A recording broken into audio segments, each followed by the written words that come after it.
วันนี้สำคัญสีมาเว้าเรื่องแม่ยากับแม่เฮาอันนี้ก็มันเกี่ยวกับครูผมเมคือเก้าเนาะเป็นเพื่อจึงเว้าเท่านั้นโซลายแม่ยากับแม่เฮานะอย่าผิดเดียวเรื่องเงินถึงจะเว้ยผิดเดียวเรื่องเงินอยู่บ่เลอตัวอย่างเนาะเฮามาทำงานอยู่กรุงเทพส่งภูมิส่งภูมิแล้วเฮาก็มีลูกคนนึงหรอปะเฮ้อแม่ยาบอหรือว่าแม่เฮาเลี้ยงหะนะปัญหามันก็เรื่องเงินสมมุติเนาะสำคัญมากกรุงเทพกับโผและปะลูกแม่เลี้ยงอยู่บ้านแม่เฮานะแม่ยาวันนี้มันยามพระเงินมือสิเบามันเราพาเขาแม่5,000เนาะเขาพาเขาแม่ยา2,000วันนี้แม่ยาก็เบาให้เฮาเลยฝากเพิ่นแต่แม่เพิ่น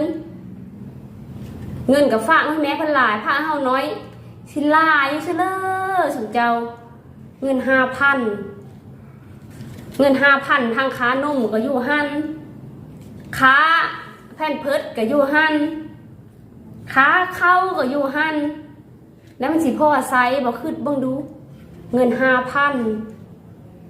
ถ้ามีพ่อก็มีเลยอีค้าเลี้ยงลูกก็ไม่ได้เยซูเว้านั่นน่ะเนาะเจ้าไม่ได้ดีแล้วเดิน2,000นะไม่ได้ใช้จ่ายพี่เลยจะเบิกกระซื้อบัตรผู้เลี้ยงหลานหั่นมันเกินมีเลยจะกีบมาเธอเป็นเจ็บเป็นไข้มีพ่อซ้ำเอาไปมาทุกกระทุกเลี้ยงหลานเงินก็ไม่เลยจะกีบมันเธอยามมันลูกเป็นไข้เป็นหนาวนะแห้งกระเต็กคนที่เลี้ยงหลานไม่ได้รับไม่ได้นอนแม่นมอแต่แม่ยาเด้อถ้าสมมติลูกวันนี้สมมติลูกเขาอยู่น้ำแม่ยาหักกับพาแม่ยา5,000เฮาพาแม่หักกับ2,000วันนี้แม่ก็บอกอีได้ฝ้าแต่ยาลายแทนที่เนี่ย